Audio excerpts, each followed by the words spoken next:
Good morning children. बच्चों, आज history में चैप्टर 9 हम लोग पढ़ेंगे। इससे पहले पार्ट 1 इसका मैं बता चुका हूं, और पार्ट 2 में आपको हम बताएंगे कि स्पिनिंग और वीविंग कैसे होती थी, कैसे कपड़े बुने जाते थे, क्वाइंट्स का कैसा होता था, सिटीज कैसे थे, और क्राफ्ट्स पर्सन कैसे थे।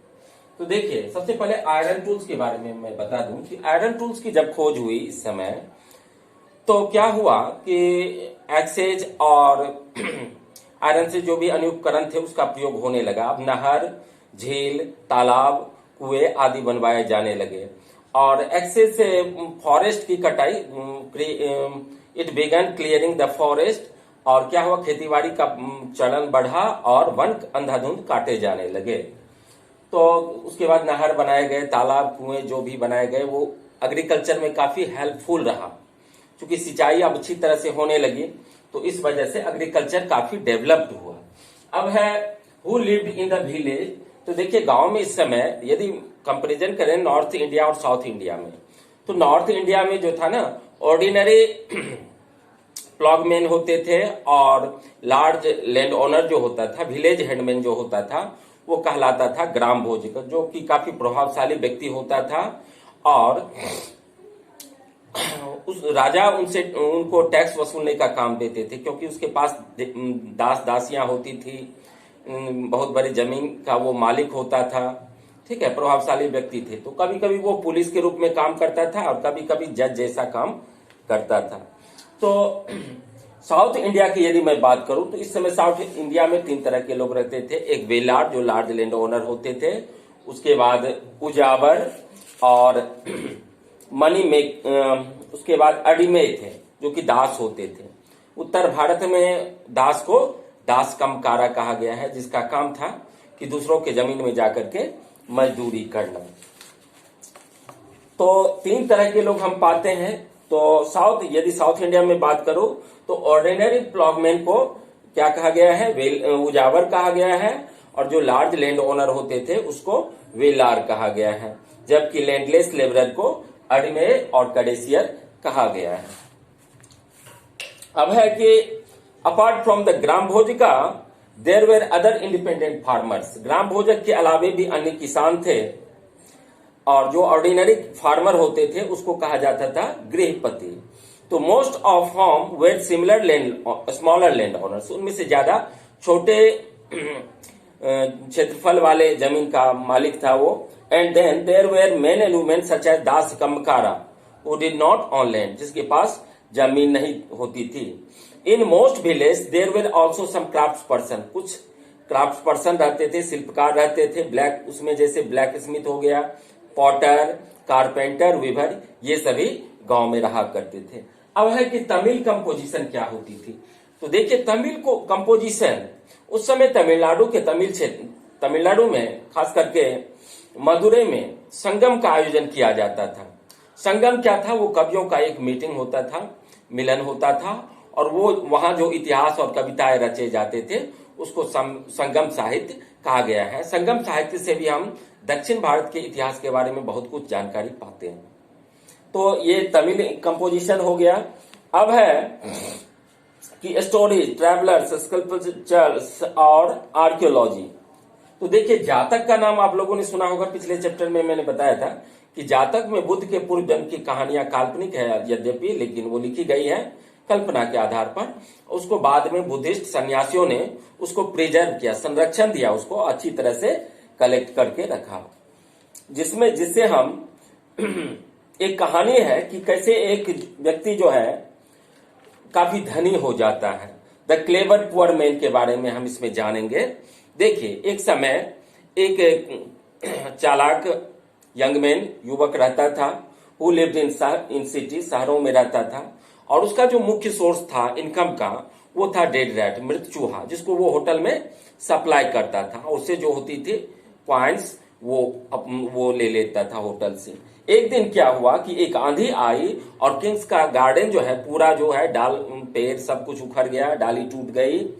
ठीक है, तो बागीचा में यत्र तत्र टहनियां, पत्तियां आदि फैल गई। तो इसको क्लियर करने की अब काम आई, तो the young man offer to clean the garden, तो यंग मैन ने कहा कि नहीं, मैं आपका गार्डन साफ कर देता हूं, if he could keep the wood and leaves, ये उसने ये कहा कि यदि आप मुझे ये लकड़ी और पत्तियां दे देंगे तो मैं आपका बगीचा साफ करवा दूंगा। ठीक है, the gardener agreed at once, gardener सहमत हो गया। The young man rounded up all the children who were playing, young man ने क्या किया कि जो बच्चे खेल रहे थे सबको उसने बुला लिया और कहा कलेक्ट करने के लिए, बदले में उसको स्वीट्स दिया जाएगा। In no time every scrap had been neatly piled near the entrance, तो एंट्रेंस के पास जितने भी पेड़ पौधे पत्तियां गिरी हुई थी सबको तुरंत ही उठा लिया गया, हटा दिया गया वहां से। Just then the king's potter was on the look out for fuel, अब किंग्स का जो पॉटर था उसको ईंधन चाहिए था, with which to bake his pots, जिससे वो बर्तन बनाने में जो है आग का प्रयोग किया जाता है, आग चाहिए उसके लिए। तो क्या किया, so he took the whole lot, potter ने क्या किया, वो पूरा जो टहनियां थी वो सारे ले लिए, and paid the young man for it, और वो इसके लिए यंग मैन को पैसे भी दिए। The young man rounded up all the children, sorry, our young man now thought of another plan, अब उसने दूसरा प्लान सोचा। क्या सोचा, he carried a jar full of water to the city gate, वह पानी से भरा एक जार लाया सिटी गेट के पास, and offered water to 500 grass cutters, उसने 500 ग्रास कटर्स को, जो घास काटने वाले होते थे, उसको पानी पिलाया। तो दे वेर प्लीज्ड, तो पानी पीने वाले वही जो ग्रास कटर थे वो काफी खुश हुए, और उसने कहा you have done us a good turn, आपने मेरे लिए बहुत कुछ किया है। Tell us what can we do for you, कहिए मैं आपके लिए क्या कर सकता हूं। तो ही रिप्लाइड, यंग मैन ने कहा कि I will let you know when I need your help, जब मुझे आपकी जरूरत होगी मैं आपसे कहूंगा। He then made friends with a trader, तब उसने क्या की, वह युवक एक व्यापारी से दोस्ती कर ली। एक दिन क्या होता है, the trader told him tomorrow a horse dealer is coming to town with 500 horses, एक अगले दिन जो है एक घोड़े का सौदागर जो है 500 घोड़ों के साथ शहर आ रहा है। हियरिंग दिस, इसे सुनकर young man went back to the grass cutters, young man क्या किया, वो ग्रास कटर्स के पास गया और उससे कहा कि आप जितने भी घास की बोरियां हैं वो मुझे दे दीजिए। तो चूंकि ग्रास कटर को तो पानी पिलाया था युवक ने, तो ग्रास कटर ने सभी बोरियां दे दी, तो 500 बोरियां घास हो गई उसके पास, जो कि उसने घोड़े का जो सौदागर था उसको दे दिया।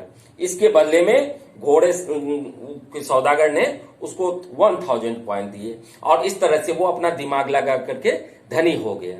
तो एक मृतक चूहे को बेचते बेचते वो अब $1000 वाला व्यक्ति बन गया।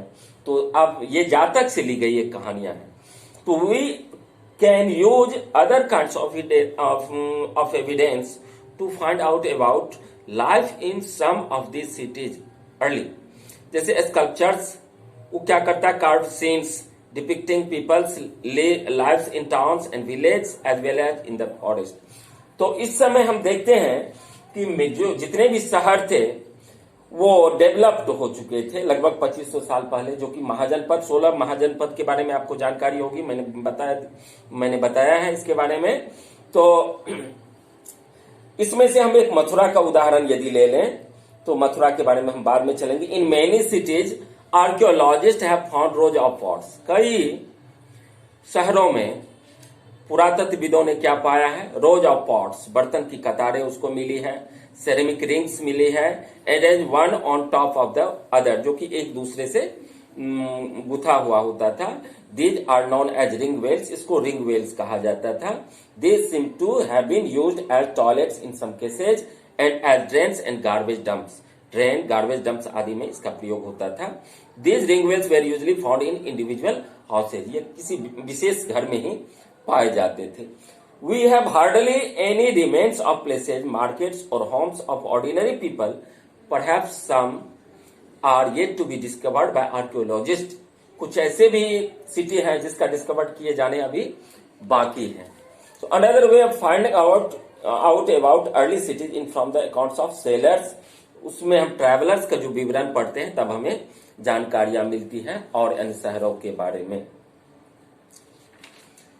अब है बेरी गाजा। देखिए बेरी गाजा जो है, बेरी गाजा ये समझिए, बेरी गाजा की एक कहानी है और ये ग्रीक नेम है, भरूच जो है, भरूच का ही ग्रीक नेम है बेरी गाजा।